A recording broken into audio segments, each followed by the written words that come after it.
এটা বাংলাদেশের কোন পররাষ্ট্রমন্ত্রী বা সৌদি রাষ্ট্রদূত বা কোন মন্ত্রী মিনিস্টারের মাধ্যমে লাইনগেট হয় নাই।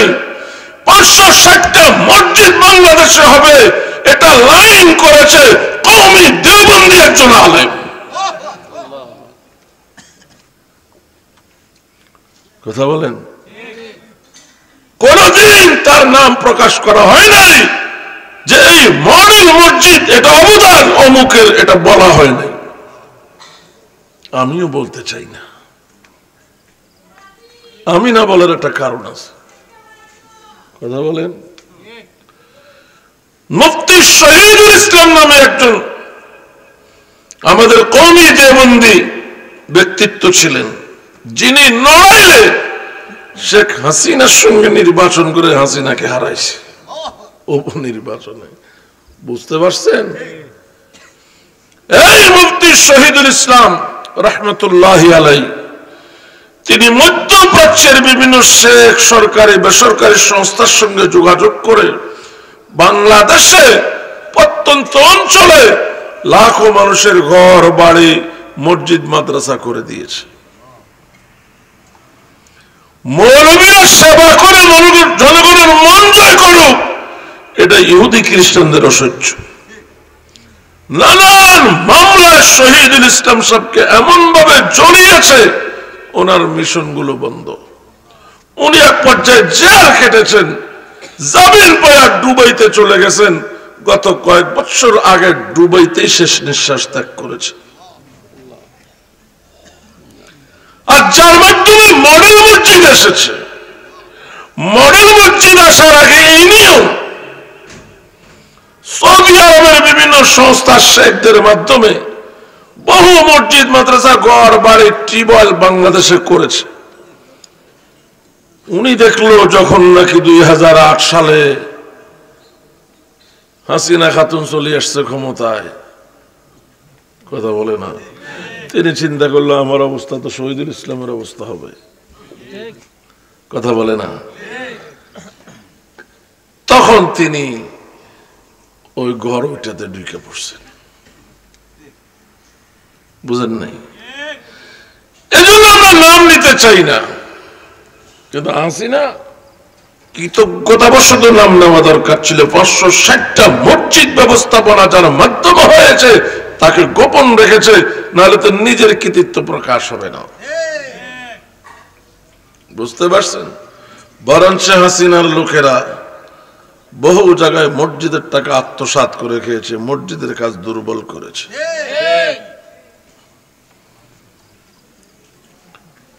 আজ থেকে 7-8 বছর আগে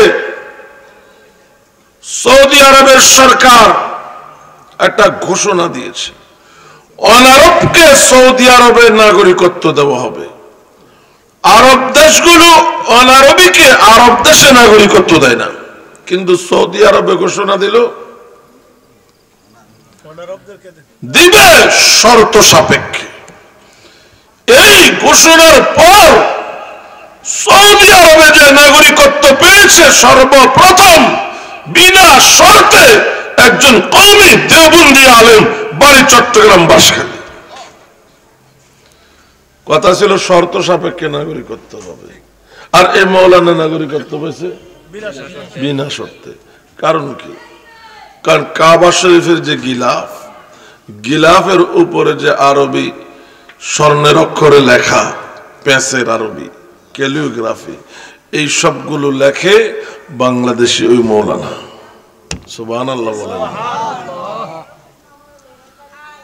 যে দেশে কোরআন নাযিল হয়েছে, কোরআনের নবী শুয়ে আছেন জিন্দা হায়াতুন নবী, যে দেশের বাচ্চারা মায়ের পেটে আরবি শুনে, আরবিতে জন্মায়, আরবিতে খায়, আরবিতে ঘুমায়, আরবিতে পড়ে, আরবিতে লেখে, আরবিতে বলে, ওই দেশে আরবি পারদর্শী বাঙালি কওমি আলেম। কওমিয়াতকে তুচ্ছ তাচ্ছিল্য করার সুযোগ নাই। কওমিয়াত আন্দোলনের নাম, কওমিয়াত জগতের নাম, এখানে ধারে কাছে লোকেরা যাওয়া অনেক কঠিন ব্যাপার। কথা বলেন। 5ই আগস্ট যখন হাসিনা চলে গেল, স্কুল কলেজের ছাত্ররা ছাত্রীরা দেয়ালে দেয়ালে ফুল আঁকে, গাছ আঁকে, ছবি আঁকে, বাংলা লেখে, ইংরেজি লেখে। এর দেখা দেখি মাদ্রাসা ছাত্র শুরু করলো আরবি লেখা। কথা বলে না? আল্লাহর কসম, বাংলাদেশে কওমি মাদ্রাসার সন্তানেরা যখন আরবি লিখতে আরম্ভ করেছে, পেশের আরবি, ক্যালিগ্রাফি, ব্যক্তিগতভাবে আমারও বিশ্বাস ছিল না বাংলাদেশে এত সুন্দর আরবি লেখার মতো লোক আছে। লেখা দেখে বুঝলাম আল্লাহু আকবার, এরা কোথায় শিখলো, কোথায় চর্চা করলো, এইসব লেখা কোত্থেকে শিখলো? এটা হলো কওমি ডিপার্টমেন্ট, এক বড় মহাসাগরের মতো এখানে সব কিছু আছে। সারা দুনিয়াতে কোরআন প্রতিযোগিতা হয়, যে 1 নম্বর হয় বাংলাদেশে কওমি হাফেজ। এই নভেম্বরের শুরুর দিকে তুরস্ক থেকে 70 লক্ষ টাকার সোনার মেডেল নিয়ে আসছে হাফেজ মুয়াজ। কথা বলেন? কওমি মাদ্রাসা জঙ্গি সন্ত্রাসী বানায় না, ধর্ম উপদেষ্টা বানায়, জাতীয় মসজিদের খতিব বানায়। কেউ কেউ তুচ্ছ করতেছে আমাদেরকে যে এরা সদকা যাকাত খায়, কোন মতে বাঁচিয়েছে। এটা যদি জনগণ বন্ধ করে দেয়, এরা যেহেতু কোনো কাজ জানে না, সব না খাইয়া মরব। কষ্ট হইতেছে আপনাদের? আমি অনেক কষ্ট করে আসছি। বলেন, নিঃসন্দেহ আমরা আপনাদের থেকে যাকাত নেই, সদকা নেই, নিজেরা খাওয়ার জন্য নয়। মা হারা, বাবা হারা, প্রতিবন্ধী, পঙ্গু মা বাবার সন্তান, হত দরিদ্র মা বাবার সন্তান, তাদেরকে আমরা মাদ্রাসায় আপনাদের টাকায় লেখাপড়া শিখিয়ে হাফেজ, আলেম, মুফতি বানিয়ে तमाम দুনিয়ার মসজিদের মিম্বরে বসতে ওয়ালা বানিয়েছি। আজ तमाम দুনিয়ার শতকরা 80 থেকে 90% মসজিদের ইমাম কওমি দেওবন্দি। শিক্ষার অভাবে এরা, অর্থের অভাবে এরা চোর হতো, ডাকাত হতো, ছিনতাইকারী হতো, সমাজ এবং রাষ্ট্রের বোঝা হতো। আমরা তাদেরকে বানিয়েছি রাষ্ট্রের সম্পদ। রাত 3টায় মাদ্রাসায় যাইয়া ঢুকলাম, মাদ্রাসা বন্ধ। কয়েক বছর আগের কথা বলছি, একটা ছেলে বাড়িতে যায় নাই, মাদ্রাসায় রয়ে গেছে। ব্যাপার, মাদ্রাসা ছুটি হয়েছে, বাড়িতে যাওয়ার জন্য তুমি গেলা না? বলে হুজুর যাই নেই। কেন যাও নাই? ভাড়া নাই? ভাড়া নাও। হুজুর বিষয় ভাড়া নয়। এ বলতে কান্না শুরু করছে। বিষয় কি? বলে বিষয় আমার বাড়িতে আপন মা নেই। কথা বলেন, আমার সৎ মা আমাকে সহ্য করতে পারে না, আমার বাবা আমাকে একটু আদর করবে, 2টা টাকা দেবে, এটাও আমার মায়ের অসহ্য। আমার বাড়ি বাড়ি নয়, আমার জন্য যেন জাহান্নাম।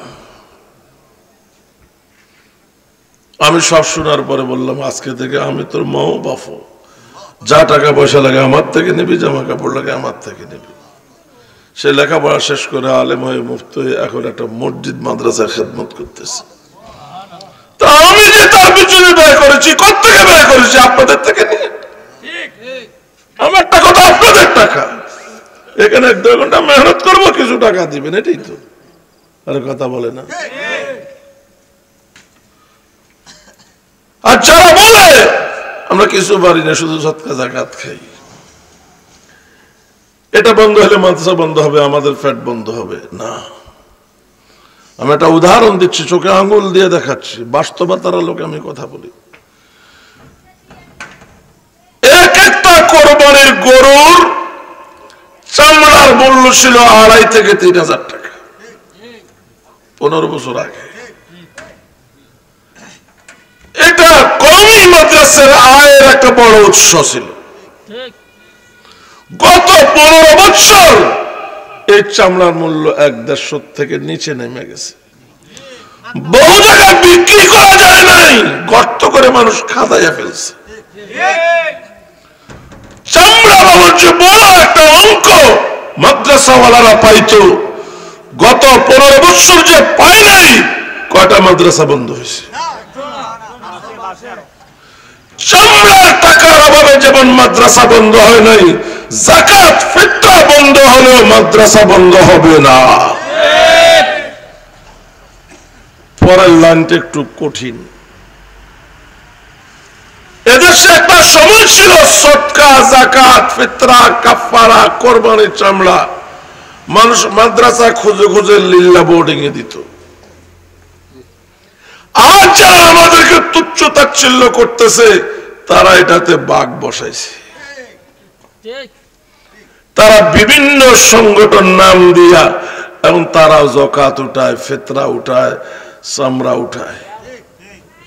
তো আমরা তো ওটাই গরিব এতিম বাচ্চাদেরকে দেওয়ার জন্য, তারা ওটা কি জন্য? এটা কাটার জন্য।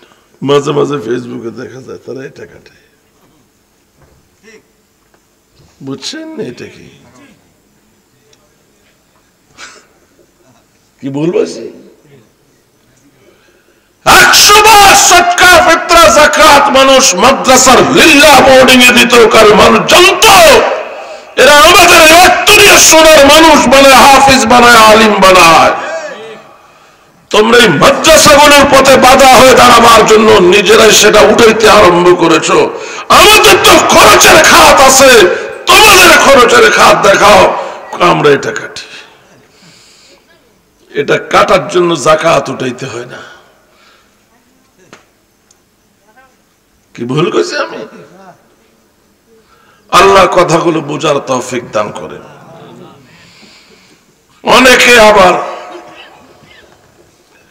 কওমি দেওবন্দি উলামা তুলাবা জনতা, আমাদের সবাইকে এক হয়ে কাজ করতে হবে, একটা সাহস নিতে হবে। শেখুল হিন্দের সন্তানেরা যদি আফগানিস্তানে 19 বছর পৃথিবীর সুপার পাওয়ার সঙ্গে লড়াই করে ইমারত ইসলামিয়া কায়েম করতে পারে, আমরা কেন এই দেশে পারবো না? আমাদেরকে উলামা তুলাবা জনতা এক হইয়া মাটি নামতে হবে। আমার বিশ্বাস ইউনূস সরকারের পরের সরকার হবে কওমি দেওবন্দীদের ইমারত ইসলামিয়ার সরকার, যদি আমরা লাইন মতো কাজ করতে পারি।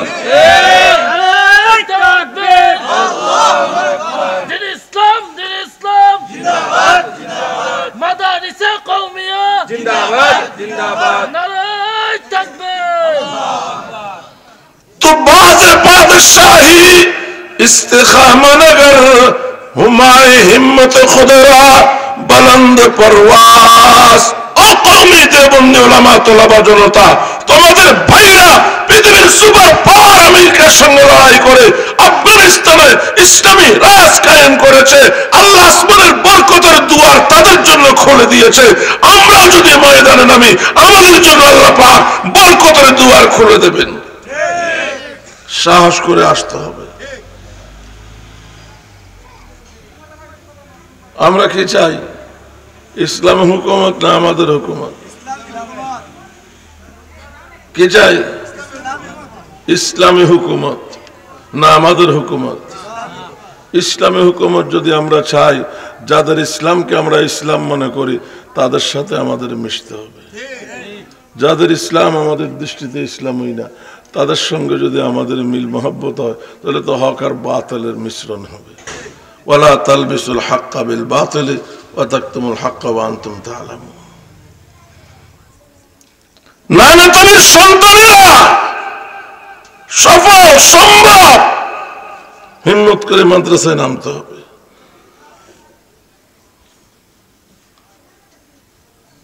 আল্লাহ, মাদ্রাসা আগে, মসজিদ পরে। কথা বলেন।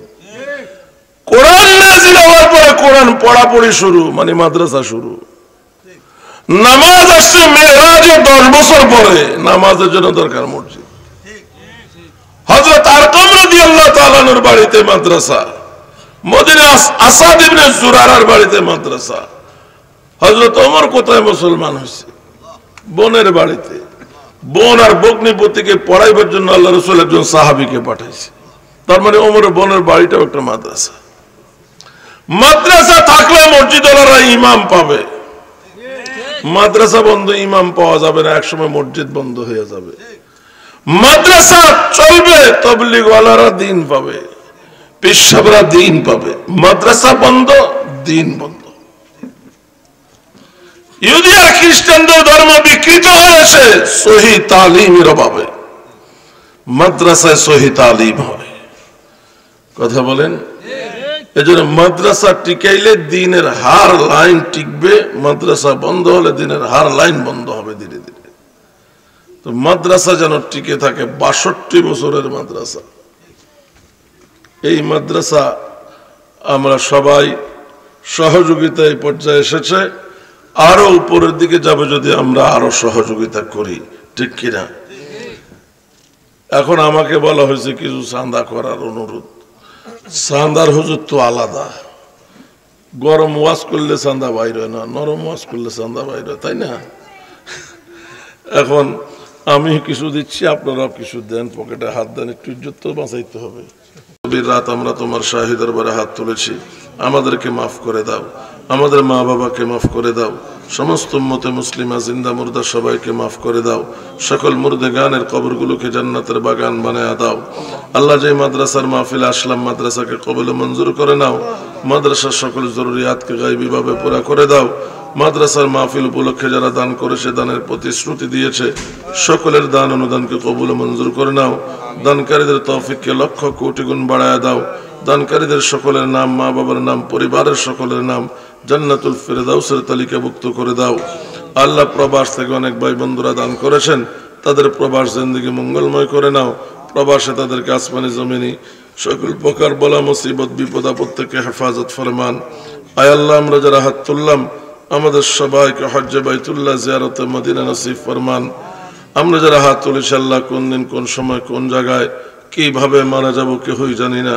মেহেরবানি করে যখনই আমাদেরকে মওত দিবে, রমজান মাসে জুমার দিনে কালিমার সাথে ঈমানের সাথে মদিনা শরীফের মধ্যে শাহাদাতের মওত নসিব ফরমান। ওয়া সাল্লাল্লাহু তাআলা আলা খায়রি খালকিহি মুহাম্মাদিন ওয়া আলিহি ওয়া আসহাবিহি আজমাইন। আমিন বিরহমাতিকা ইয়া আরহামার রাহিমিন। আসসালামু আলাইকুম ওয়া রাহমাতুল্লাহ।